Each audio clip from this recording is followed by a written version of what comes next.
there, everybody. Welcome back to my TikTok. I know this is not my normal content because I don't usually do a lot of speed paints, but today I'm going to talk about something that's kind of one of the things I grew up with, and actually it's surprisingly talked about on TikTok, and that is Monsuno. Sounds weird, doesn't it? It was a Nicktoon when I was in late elementary school, early middle school, and it was one of the few animes that I watched that I, honestly, being the goofy little kid that I was, didn't know what anime was, so, it was one of the animes I watched, but, didn't realize it was an anime. And before you tell me, it's not an anime, it was supposed to air in Japan first. I found that out, but it was actually the first season was supposed to air in Japan first, but got aired in America first. The more you know. Why, oh why, would I bring up this anime that, one, only had 3 seasons, with 2 seasons being 26 episodes, and the 3rd season being 13 episodes, and only being aired on Hulu. Yes, that was a thing. I didn't have Hulu back then, so I never watched season 3. Oops. Well, for one, I was looking stuff up for, trying to watch Monsuno, because for some reason, I get in these weird moods where I just want to watch this series again, because I loved this series, and I never finished it, and I just want to watch it from the beginning, and then I just don't do it.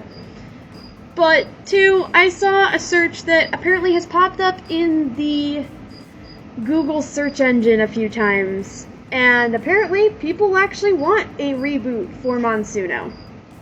Which, there are pros and cons to this, but I'll get into that later. Now, the other reason that this series has come up in my head, and has been kind of dancing around in my head, has been because when I looked this up, there was the reboot stuff, and I was like, oh, are they doing a reboot? And when I was scrolling around, there was a person on DeviantArt talking about what they think could have been done for a reboot for Monsuno. So, being that I am a much older person now, I have plenty of my own story ideas that I just need to actually work on. And that I know something about some of the things that this person is talking about. We're going to talk about what I think would be good, 1, for a Monsuno reboot, but 2, what personally I think went wrong when it came to Monsuno as a 23-year-old lady. This is going to be weird. Alright, first off, let's start with Monsuno's flaws, because this is actually what I wanted to start with. The main premise of the first season, and maybe part of the second season, is a kid's dad has gone missing, and his name is Chase, and he's traveling around with his friends, Jinja and Bren, to find his dad, because his dad has gone missing, and his mother went missing ages ago. This is explained later, much later, probably because people had questions, but his mom disappeared much earlier in the before the series started, but he's looking for his dad, who is a scientist who works under a government agency known as Storm.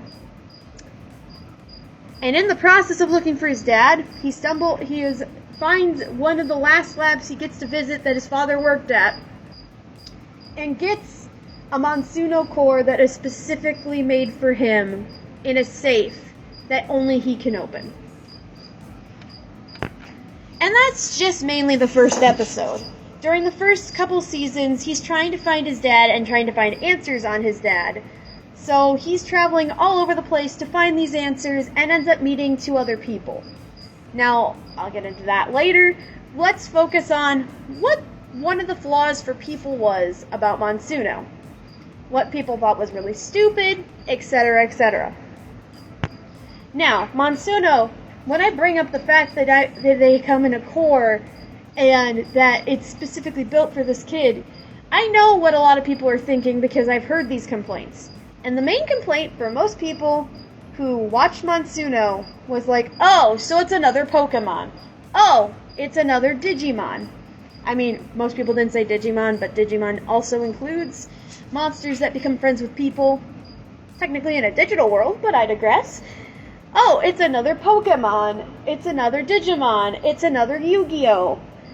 And I would argue that yes, it is, but the caveat is, for me, there is really nothing new under the sun. What do I mean by this? Well, let me think here. Oh, that there's nothing new under the sun. When I say nothing new under the sun, I mean any idea you could supposedly think up that's new and original is most likely something that somebody else has done. It's just a matter of how you choose to write the story and how you choose to try to differentiate your story from XYZ story. Now, the reason I'm bringing this up is this is the main argument I heard from friends who watch the show. It's like, oh, it's just a ripoff of Pokemon or Yu-Gi-Oh! And And I apologize in advance if I ever get too rambly or too repetitive when I do these videos. Like I said, I actually didn't get any sleep. And sometimes I repeat things because I don't know how else to explain them, so I apologize. But anyway, irrelevant. In the last video, I said the reason that a lot of people, that I knew at least, complained about Monsuno was it was a ripoff of things like Pokemon or Yu-Gi-Oh! More like, and honestly, the Digimon thing was something that I added because monsters and them being friends with people, and because of a satire video that came out around the time that Monsuno came out that I remember watching on repeat a couple times because it was funny. Anyway, so the main argument and stuff like that was that people were like, oh, it's another Pokemon. Oh, it's another Yu-Gi-Oh! Now, I will agree, there are similarities, and again, the caveat being, there is nothing new under the sun. It's a matter of how you try to differentiate your storyline, or some storyline, from other storylines. For example, I ended up telling a friend a while back, this was a while back, about this series called Dark Angel that I've checked out from the library before, that someone I think suggested and figured I'd like because of the fact that I read the Maximum Ride books. And I would have to agree, I did like it. The guy complained that it was a ripoff of Maximum Ride. And you can't really say that in my mind. Because the character is not a bird. And yes, she's an experiment and trying to live her life after being trapped in a cell for a good chunk of her life. But it's not the same storyline, and she does not have a bunch of other people as a part of her flock or anything. So, for someone to have the argument about something being a ripoff of something else is, in my mind, a bit weak. Now, and that's now. I think at the time I found it more offensive because I was a younger kid, and again, early middle school, late elementary school, I'm more likely to be more emotionally reactive if someone's like, this is just a ripoff, and they're in my age grade, and But getting back to the point, I think what differentiates, at least to an extent, for me anyway, and what makes this series have its own potential, now that I'm older and I've thought about it more, is the fact that Monsuno is living DNA. Now, what do I mean by this being a differentiating factor and blah, blah, blah? Now, I'm gonna say you are entitled to your opinion on this series. And if you want to give the series a check out for yourself, you can either download the Plex app, and no, I'm not endorsing Plex. I'm just saying Plex is currently the only streaming service you can find this on. Or you can just watch it through their website without having a subscription or an account at all, which is what I started doing. But, anyway. The reason I say the fact that the Monsuno essence that is put into these cores, being a living organism itself, is a differentiating factor, is if you look at Yu-Gi-Oh!, you have cards that have been imbued with magical beings by Egyptian gods. For Pokemon, you have replaced the entire animal kingdom with Pokemon. Putting it bluntly, that's what that is.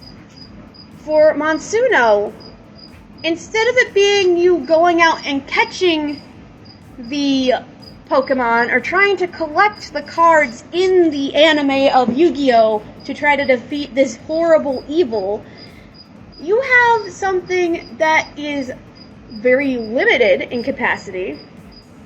Practically no one knows about it. And the only people who do know about it know how to manufacture it and have already started making a monopoly out of it if you watch the series. This being said, they focused on the fact that in the first episode, Monsuno Essence can be put into this core with animal DNA and elements to hyper-evolve it in a way so it can take a physical form. Most of the time it's an animal fused with something like machinery or having gems sticking out of its joints or whatever. And in these things, you had potential otherwise. But there were a couple things that were its downfall other than just the show itself. The fact that, for example, it was aired on Nicktoons. Now, at the time, I had cable and I had Nicktoons. It was on channel 100 for me on my, I think it was on Comcast. I could be wrong, don't quote me. When I had cable, it was channel 100. I could go and watch it, and I've later kind of found out that it was a dumb channel, but obviously when I was a kid, I was like, ooh, but Nickelodeon's airing it, it must be really special. No, this was their dump channel. They put this and Hunters, Secrets, and Seekers on there, which sucks, cause, bah. But, again, that sucks for me that both of those got thrown onto Nicktoons. Hunters, Secrets, and Seekers for its own reason, but that's not the point and is not the main focus of this video. Monsuno was put on a channel that, unless you were paying up the wazoo, or just so happened to be part of your cable plan, you were not able to watch or get to. 2, Monsuno had like a banger beginning where it showed 2 or 3 of its episodes on the first night. It showed both the first 2 seasons on TV, but because it was not getting enough ratings, because of where it was placed, and because of the fact that people probably just didn't really have much interest in the series, because of the previous factor, and because of probably other factors, to be honest, but that's like the main argument I heard from people who were around my age at the time. That they decided, like, oh, streaming services are going up now, let's put season 3 on Hulu, and maybe more people will watch it, which I think was a bad move, because, again, they already had a relatively small audience, and that audience was probably looking forward to season 3 being on Nicktoons, especially since they watched it on Nicktoons to begin with. Now, these are the downfalls, I think, that come from, like, general audience. The fact that people associated it with specifically being another Pokemon or Yu-Gi-Oh!, which, by the way, in my mind, if you're going to call this a ripoff of Pokemon or Yu-Gi-Oh!, my argument is, then isn't Yu-Gi-Oh! a ripoff of Pokemon? Or is Pokemon a ripoff of Yu-Gi-Oh!? Would you approve of that argument, too? I don't think anyone would. I don't think that's a good argument for why a show shouldn't be given a chance. And I think it's a dumb excuse. Oh, it's pocket monsters, but we have Pokemon. This is stupid. Okay then. Now, this said, those are the downfalls I can see for me, because it already had a small audience and not a whole lot of people who watched it. Where it was aired and how it just suddenly, without any warning, was switched to Hulu, so the audience couldn't follow it to Hulu. And they probably were just like, okay, we got our cash grab, we're done. Or we can't get enough money out of this, so we're done. So those were the, I guess you could say, the corporate downfallings. There are more, and I found out more about that, like, in the minor sense from this thing on DeviantArt. I haven't read the whole thing, and if I ever find it again. Now again, like I said, I haven't read the whole thing. This person had their own thoughts and opinions on how things could have been improved. And one of the first things they brought up was character development, but we're not getting into that yet. But the other problems that followed Monsuno were, one, they just expected people to buy the toys because they watched the anime. And the toys in game were basically a card game with the toys that were included, and you could spin your core, and you had a spinnable core that was supposed to launch the toy out of it, and they didn't always work properly. They were supposed to work that way. They didn't always work properly. Now, with that said, I think Jakks Pacific, the people who were behind the show writers of Monsuno, were just expecting people to go to buy the toys and the cards and know that that's what that was. And I only found that out from Negative Legend, which, if you want to know more about the downfall of Monsuno and you liked Monsuno, please go check out his video, What Happened to Monsuno. But that's a side issue. Anyway, moving on. I think Jakks Pacific was hoping, like, oh, these kids will see this, and then they'll see the Monsuno cores on the shelf, and then they will buy the cores right off the bat.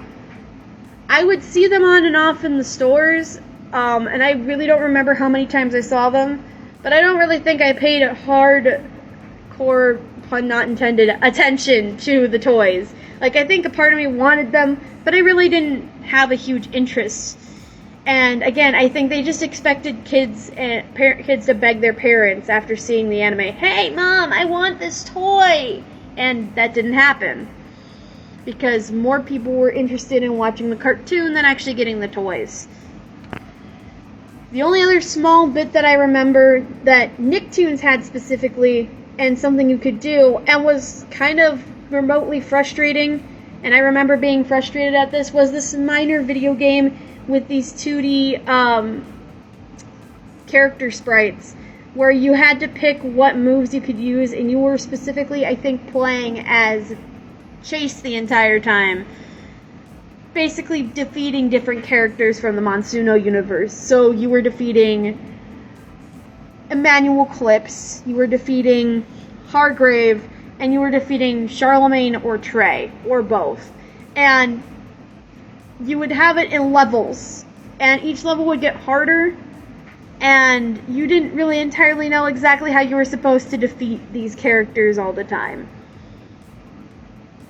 And I will say, it wasn't that the game idea wasn't a good one, it was that the game idea was really built kind of shallow.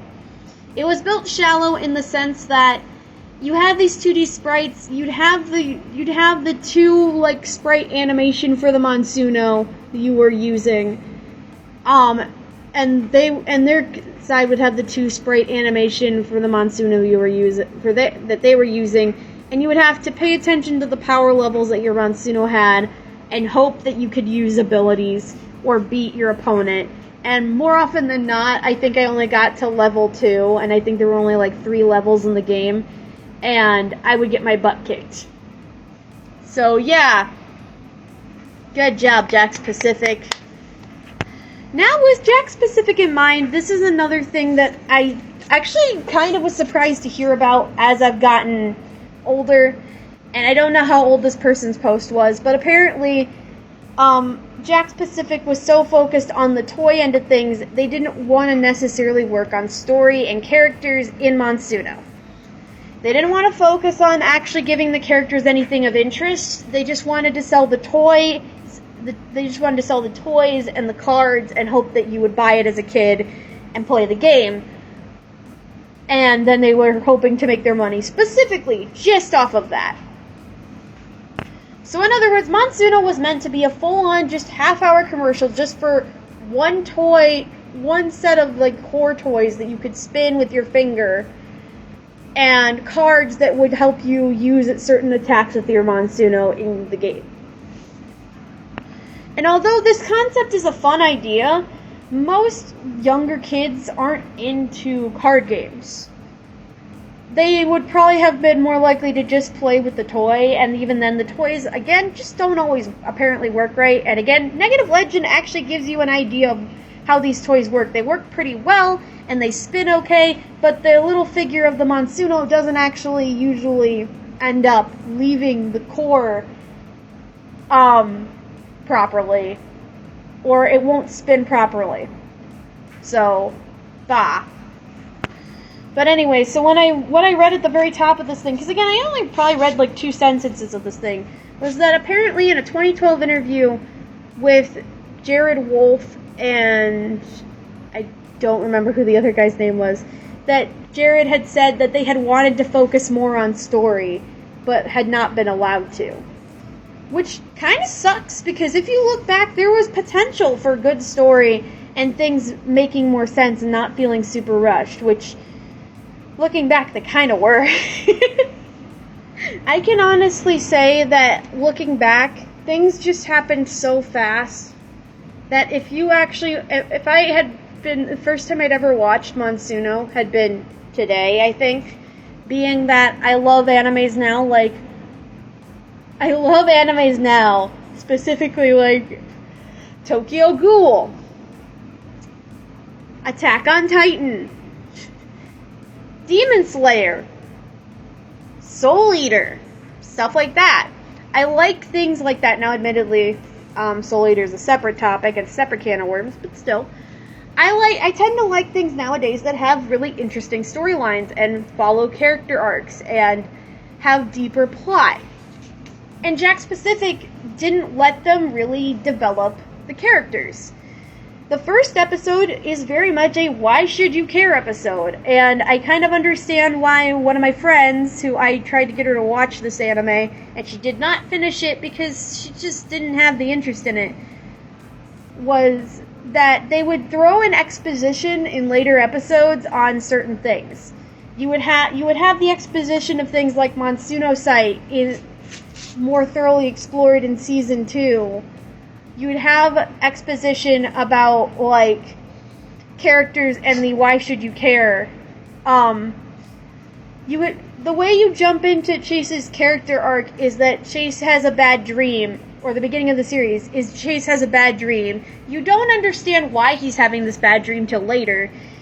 And he wakes up and his friends are like, oh man, you probably ate something bad that made you have bad dreams. And then you had this whole, like, exposition drop by Bren rambling after complaining about the fact that they've had nothing but trail mix for several days. And that, your dad will give us all this food. And then he starts rambling about, like, your dad isn't picking up his cell and blah, blah, blah. And, like, it being basically like, oh, this is why I should care his dad's missing. Okay, cool. The fact was that you had 5 main characters that all interacted like a team and all had certain levels of different personalities, but you hardly focused on any of the characters individually. And so this is where I think if this had been aired even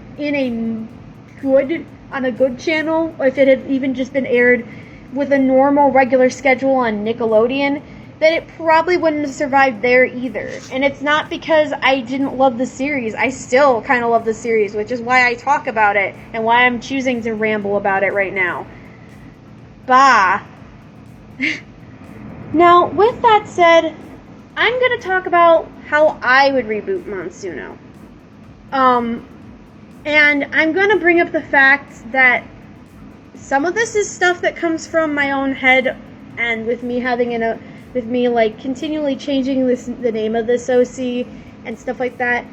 But I think, first off, if I were going to reboot Monsuno, I would make it not necessarily just for all audiences, but I think I would also make it for specifically more adults and teenagers. Because the main 5 characters are at least 16, 17, almost 18 years old.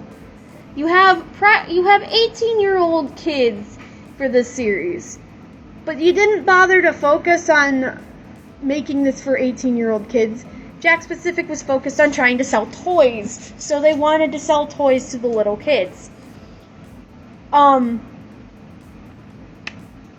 So I think that could have been achieved better if you had chosen to do something closer to the age of Ash or a younger set of characters, as opposed to having them teenagers.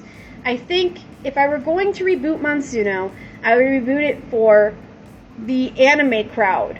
And when I mean the anime crowd, I mean the teenagers and 20-somethings and other people that watch anime through things like Crunchyroll or former Funimation or Aniplex or any number of places. I think I would focus on gearing it towards people who go onto those sites and put their subscriptions into specifically anime-based streaming services and try to build something more solid. I think revealing more as opposed to just dropping all this exposition right at the beginning where like suddenly it starts off with a bad dream and then all of a sudden we're talking about him having a bad dream and then, oh, but your dad's missing, that's why we're out here. Was, as I'm an adult now and I'm 23 and again I'm into stories more, you could have been so much smoother about this. You could have done a whole episode about Chase leaving to go find his dad. You could have done a whole episode focused on Jarity leaving Storm and the lab behind and setting up the biometric safe for Chase. Or you could have even just started it out with Jarity as opposed to Chase in general. There are several ways you could have done this. There are several ways you could have built this world and made it more serious. Heck, Sonic X has some dark plot lines, and it's for 7-year-olds and up. So yeah, like I said, I would gear it towards an older audience. Second off, character development and backstory, like I previously said. You have these random exposition drops whenever it's convenient. The characters are constantly fighting, and obviously, again, some of this is because it was geared towards kids and to sell figures, like these mini, like, toy figures you could spin out of a core that you would get, and cards. That was the main focus for Jakks Pacific. It was to sell these cards and these little spinny toys that throw out these mini figurines that you could fold up and put back in the core and do this over and over again. This is a cool idea. But, yeah. Anyway, I digress. Character development. You had several things you could have expanded upon in Monsuno. You chose not to. You had the whole episode focused around Chase finally finding his dad again for the first time through Dax. And them arguing over why he had to leave Chase behind and didn't want Chase to get involved, even though he clearly got Chase involved by having that safe set up for him and just going missing out of the blue. You had Dax's mother and father in the later episodes, I think season 2, where they talk about the fact that Emmanuel Clips destroyed his old village, killed his parents, and stuff like that. And that comes in season 2. You have the episodes appear in a way where it's convenient to drive the story forward. They're random short stories that you jam into 1 or 2 episodes to drive the story. I think if you were to reboot Monsuno nowadays and make it for an older audience, and specifically gear it towards other anime fans, the first thing I would do is, again, begin the series kind of showing you maybe interactions, maybe having Chase have some memories about his dad and him interacting more, even though he works at the lab most of his life, kind of explaining that his mom went missing in your own way, like having some moments happen and then, oh crap, like his mom went missing one day. Like, actually having moments where the character might reflect back on something as opposed to, I need to find my dad. Don't know why anyone should care about why I need to find my dad. I just need to find my dad. Like in the first 2 seasons. I think first two. Don't quote me. There are so many ways you could have built this series up. You had Baal lose basically everything and everyone he cared about when the Library of Tabab gets destroyed, but you don't really talk about it much except for the fact that you find out the Bookman's evil and then all of a sudden Baal is saving your butt. You have the series move at such a quick pace that you don't have time to dwell on why you should care and why this is emotionally impactful for the character. Again, this was supposed to be geared towards children, but even then, with it supposed to be geared towards children, sometimes gearing it towards a general, full-blown, everybody audience works better. With that said, I'm going to say this. Another thing I would change, again, I said I would make this for older audiences. When I mean I would make this for older audiences, I mean, yes, more focus on the characters, why their trauma matters, why you should care. Don't speed through storylines. Make your story arcs last longer. They can even cover, like, several episodes in a row. Maybe make the seasons several episodes long, because, I mean, Fairy Tail succeeded in making their seasons last, like, over 24 episodes and still having a lot of deep storylines without having it rush from Timbuktu to Kalamazoo in less than 2 seconds. And then also... Oh boy, this is a lot. Like, again, I'm repeating myself. I need to stop. Like I said, I gear it towards an older audience. Several things that are brought up throughout the series, as far as villains, struggles, and potential storylines and story arcs in Monsuno, include the fact that it's a living organism means it could have found a way to hyper-evolve outside of a core. The potential for there to be more explanations on certain things with Monsuno Sight, as that is the spiritual aspect in the series that you seem to have and allows you to see visions of the future that you are able to change if it's possible. The fact that you have things like the Hand of Fate trying to basically kidnap and kill people using Monsuno Sight and gain world domination that way. You have Clips, who's the crazy mad scientist type that made a literal human clone of Chase.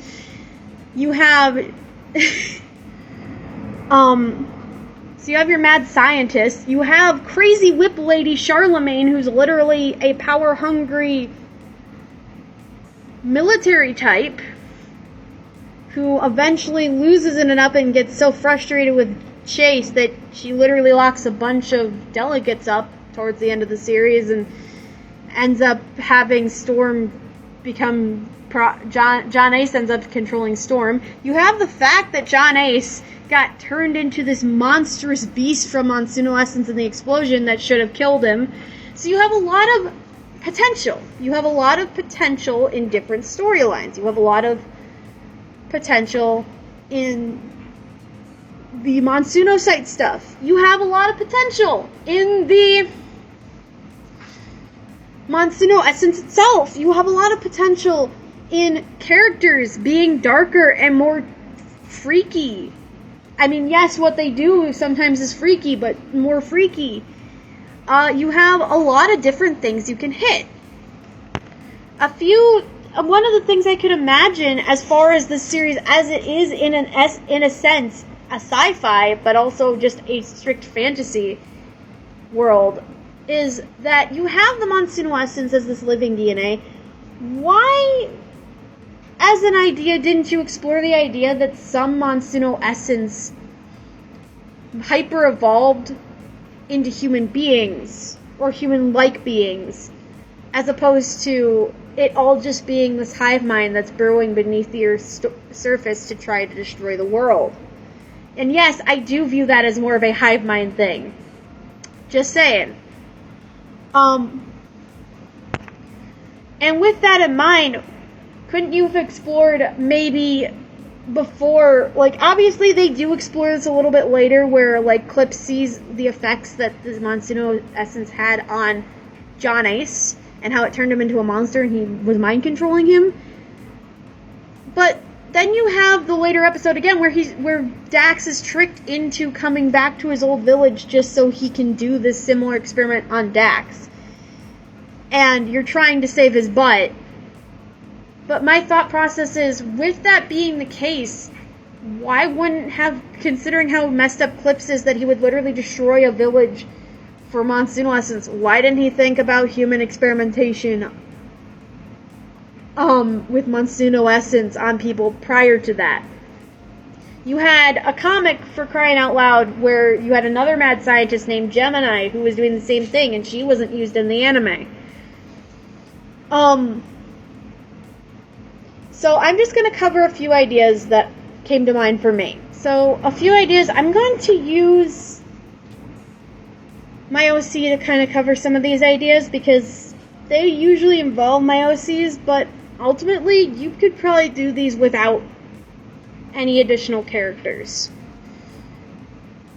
One of my thoughts and one of the ideas that I have had repeatedly is the fact, and part of this came from a fan fiction, so I can't take all the credit for the idea, for some of the ideas, but I can take credit for some of them, a good chunk of them actually, because the one main thing I'm going to bring up that came from a fan fiction, and kind of, I liked the idea, so I kind of use it when I'm, like, thinking about this stuff. But one of the things that has crossed my mind as a potential idea, if you were going to reboot the series, is again involving the hyper-evolution of Monsuno. I think it would be cool if the reason the Monsuno essence does what it does, destroying planets and stuff like that, is because people have used it repeatedly to kill each other all the time, or used it repeatedly for power. And that the Monsuno essence itself, although it has multiple frequencies and actually has multiple potential personalities, as pretty much that is mentioned as trying to solve the issue as the series moves forward of it burrowing into underneath the ground and into the Earth's core to make the world explode, as opposed to destroying it all by Jarity. So that whole hive mind thing, for me, makes sense. Like, it eventually just losing it enough and just, like, becoming a hive mind. I feel like the potential for there being some Monsuno essence being able to break away from that and maybe use, like, somebody gets hurt and it absorbs that human DNA and hyper-evolves into a human of its own as opposed to a clone of that person, for example. It evolves into a human of its own and makes its own decisions. The idea that potentially there could be half Monsuno hybrids, dormant half Monsuno hybrids amongst people because of this, because a Monsuno can become a human or take a human form and choose to live a human lifespan and choose to and falls in love with a human being. As opposed to it just strictly being, all that you can do is hyper evolve it in this core right here. Yeah, that's the thing. So that's one potential possibility, and this ties into more ideas that I'm following this potential idea. What if, because of the fact that Monsunos can take on a human life in a human form, even if they can break away from the hive mind, what if some of them don't really care about the rest of the Monsuno essence and just want power like other people, and that there are good and bad Monsunos in the strictest sense possible and closer to, like, humanity in real life? What if you do have, like, take the human experimentation further and have one of these Monsunos take dormant Monsunos and be able to augment them so they can take on Monsuno traits physically and bond them directly to their Monsuno? Because, as shown in Monsuno, it is possible to incorporate human DNA to make a linchpin Monsuno. Which is something that they, other than the fact that it's brought up and what makes Locke the linchpin, that's what makes Locke the linchpin, Monsuno. It's not really, as far as that whole thing, it's not that interesting. Oh, that's cool. Locke and Chase share DNA because he wanted to make sure Chase was safe and that Locke would only obey him. Okay, cool. You could have done something with that. You could have done something with this whole dormant Monsuno thing. You could have, with the Monsuno site stuff, you could have the possibility for Monsuno controllers to, outside of literal augmentation of the brain with nano drones or nanites in the brain, actually have people be able to talk to Monsunos in actual voices as opposed to, oh, Vision, this is how we understand each other. Now, granted, it's cool, and that because of sight, you can kind of understand what your Monsuno's thinking.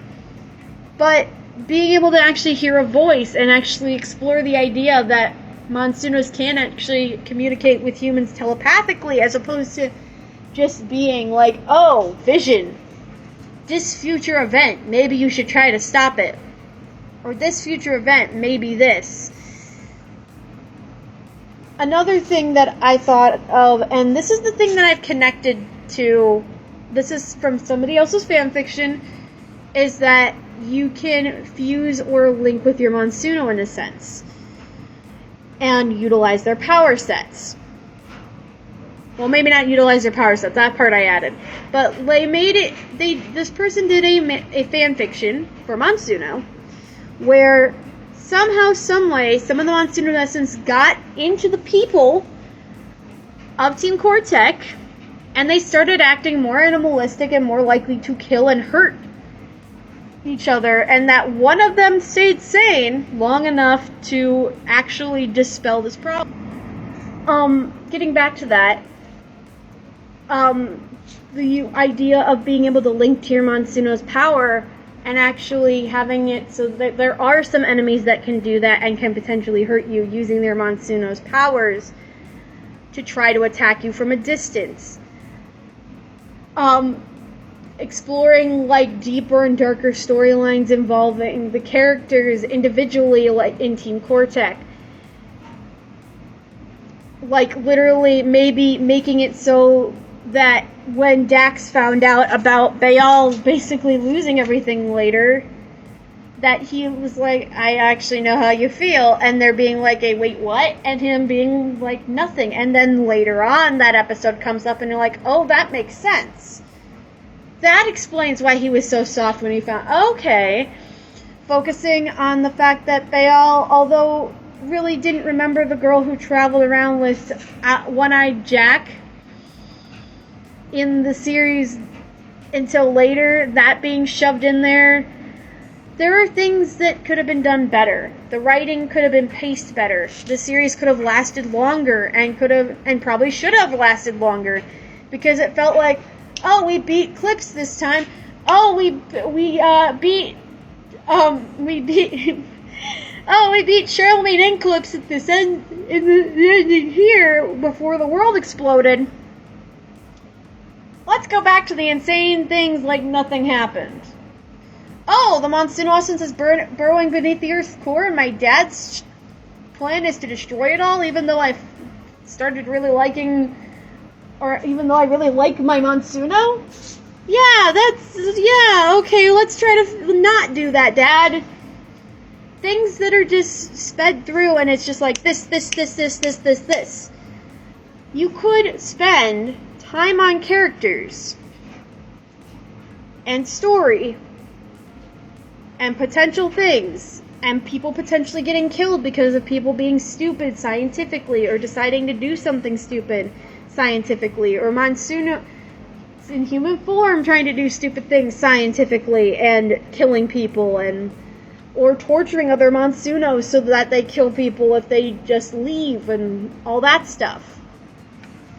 So yeah, there's a lot of potential and a lot of little things in the series that I know I'm not completely hitting on the head. But I, again, could see this being made for an older audience as opposed to a younger one because of the characters' ages and because of these potentially dark storylines that you could explore.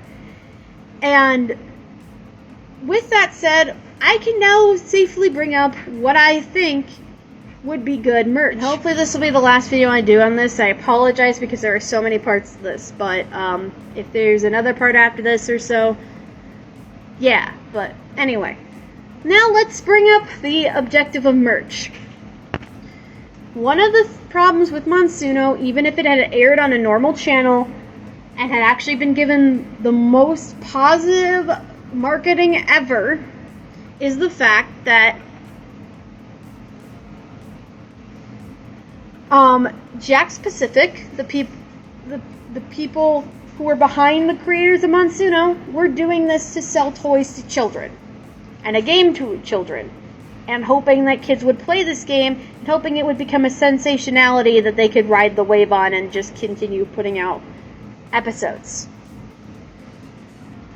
And the fact that there were only 3 seasons of the series that could have actually amounted to more because of this, and because of the fact that the story was rushed, because probably they were like, oh, this isn't selling enough, we're pulling the plug. With that out of the way, I think, let's be clear, first off, the reason I brought up the potentials for storylines and potential ideas for story arcs first is because what should come first when you're putting a TV show out should not be merch. It should, and not be marketability. It should be story. The story should be your marketability, should be the way you market other products attached to the story. It should not be the other way around where you're revolving the story around the toys.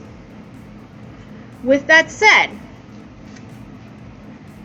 here are some potential things that if you did gear this towards an older audience and you were going to reboot Monsuno, that you could do. First off, before you put any of this merch out, air at least a season, if not a season, half of a season, before you start marketing it on DVD.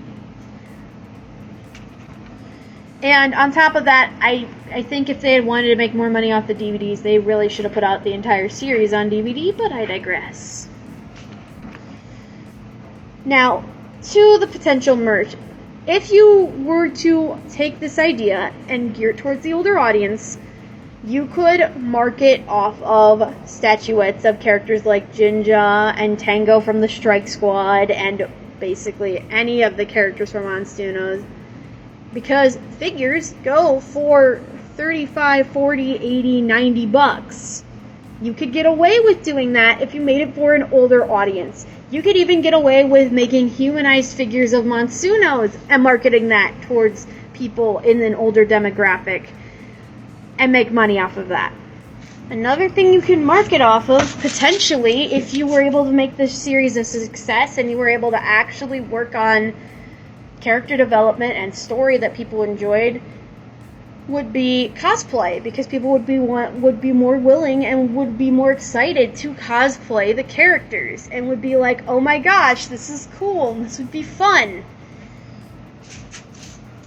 Let's do skits and all that. Another I can't think right now. Pardon me.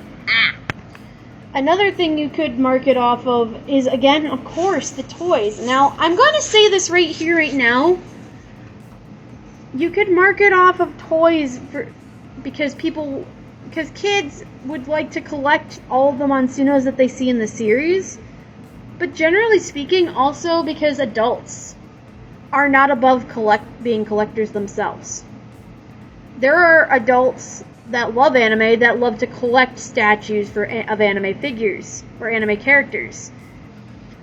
There are people who like to collect toys, and you could get away with marketing things like the cores and actually using money from the show and the revenue you get from the show to improve the core spinning tech that you had in the toy, and make it so that the toy actually leaves the core properly, as opposed to it getting stuck in there or it being harder to put back in.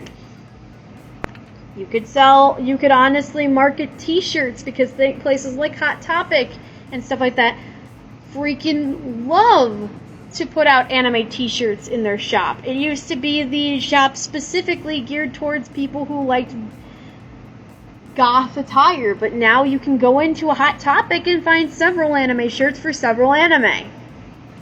You could make video games about the series. Granted, like most anime series, you could probably make video games that were more focused on specific arcs taking place within the series.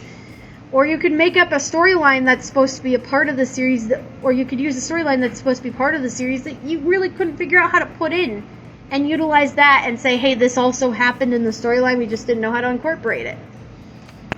Of course, another option is you could sell print. You could find people who would be willing to make prints for you. You can find people who would be willing to make stickers. There are so many possibilities if you aged this series up. And the fact is, this series had a lot of potential, and if you look at it now, even if it's kind of cheesy and stuff like that, it still does have a lot of potential. Okay, this is the final video. I swear, guys, I promise, and I am so sorry because I have spent so long and you probably are already sick of me. But yeah, Monsuno is a series that was geared towards little kids, was aired on a channel that not a lot of people had on their cable network, because it was the throwaway channel for Nickelodeon to put, like, old Nickelodeon shows and, like, new shows they weren't sure fit their brand, or, like, they didn't think would work as well, so they could air more SpongeBob and other things that are pilot shows on that channel. It was also a show that had very speedy writing and seems to lack a lot story-wise, and could have used massive improvements even if it had been aired properly with an actual proper time slot, and probably would have still suffered the same fate, but I can't really be sure. Monsuno is a series that is full of cool ideas and exposition, and although it has similarities to other things, it has its own charm to it. And to be fair, if you were to reboot it, you could improve the storyline. You could improve the characters and how they act and what they do. You could gear it towards an older audience, because I feel like it is a series that you could gear towards an older audience. It is a series that has lots of potential storylines and plots that could have been followed and never were, and lots of character development that could have actually happened and never did, because Jakks Pacific was more focused on selling toys. With all that said, I think Monsuno deserves a reboot. Will it get one? Probably not. If you are interested in watching it yourself, like I stated before, you can probably find it on the streaming platform called Plex, and you do not need an account to go watch it. You can just watch it through the online page, or you can download it onto your iPad and actually use it. It has in-app purchases, but I'm pretty sure Monsuno is free. And I think that's about it. I apologize for all the rambling. I hope you enjoyed my random rant and conversation and just repetitiveness, because I'm exhausted. And that's about it. See you in the next one. See you in my next speed paint, I should say. Remember to keep on keeping on. I'll probably be posting this to YouTube, and I'll see you in the next one. Bye now.